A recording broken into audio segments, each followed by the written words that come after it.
وقت ناکافی ہے۔ اے باشندگان کیرانا،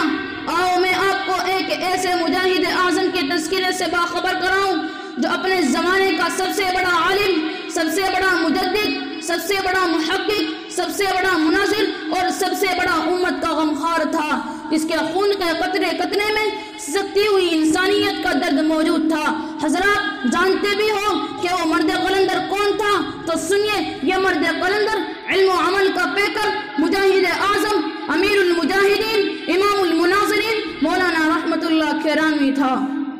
1233 ہجری میں سرزمین کیرانہ میں یہ بچہ جب آنکھیں کھولتا ہے، ولادت سے قبل اماں جان خواب دیکھتی ہے کہ کوئی کہنے والا کہہ رہا ہے کہ خوش نصیب، نیک اور پاسا خاتون، مبارک ہو، تیرے یہاں ایک چاند سا بیٹا پیدا ہونے والا ہے، جس کی روشنی سے تمام جگ جگمگا جائے گا، جس کی روشنی سے جہالت کی، ضلالت کی، سفاہت کی، حماقت کی تاریکیاں ختم ہو کر رہے گی۔ حضرات، ہندوستان کا چپا چپا گواہ ہے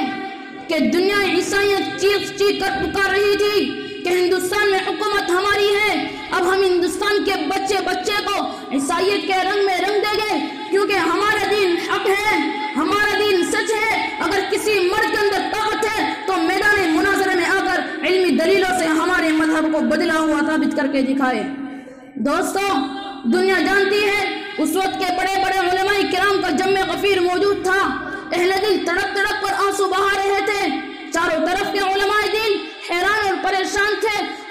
اور دربار الہی میں تڑپ تڑپ کر آنسو بہا رہے تھے اور کہہ رہے تھے کہ ان ظالموں نے ہمارے وطن کو لوٹا، ہمارے مالوں کو لوٹا، ہماری جانوں کو لوٹا، ہمارے مدرسوں اور خانقاہوں کو زمین بوس کیا، ہزاروں علماء کی گردنوں کو پھانسی کے پھندوں پر لٹکایا، مگر ہم نے ان تمام مظالم کو برداشت کیا۔ آج یہ نوبت پہنچ گئی کہ ظالم ہمارے دین کو دین عیسائیت سے بدلنا چاہتے ہیں۔ دوستو، یہ وہ زمانہ تھا جس میں علوم کے سمندر مولانا قاسم نانوتوی بھی تھے، حاجی امداد اللہ مہاجر مکی بھی تھے، مولانا رشید احمد گنگوہی بھی تھے اور مولانا اشرف علی تھانوی بھی تھے، اور نہ جانے کتنے بڑے بڑے اکابرین امت کے غمخوار موجود تھے۔ مگر دنیا جانتی ہے انگریز پٹھوں سے آگرہ کے میدان میں اسلام کی حقانیت ثابت کرنے کے لیے یہی ایک مرد مجاہد مولانا رحمت اللہ کیرانوی میدان میں کود پڑتا ہے اور خود عیسائی مناظر کی دلیلوں سے مذہب عیسائیت کو محرف اور تبدیل شدہ قرار دیتا ہے، جس کے نتیجے میں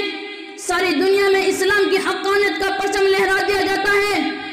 حضرات، یہی وہ مرد مجاہد ہے جو 1857 میں انگریز کے خلاف امت مسلمہ خصوصاً باشندگان کیرانہ کو کھڑا کر دیتا ہے۔ بالآخر انگریز مولانا کے خلاف وارنٹ جاری کر دیتا ہے، مگر یہ حق ہے، سچ ہے۔ نور حق شمع الہی کو بجھا سکتا ہے کون؟ نور حق شمع الہی کو بجھا سکتا ہے کون؟ جس کا حامی ہو خدا، اس کو مٹا سکتا ہے کون؟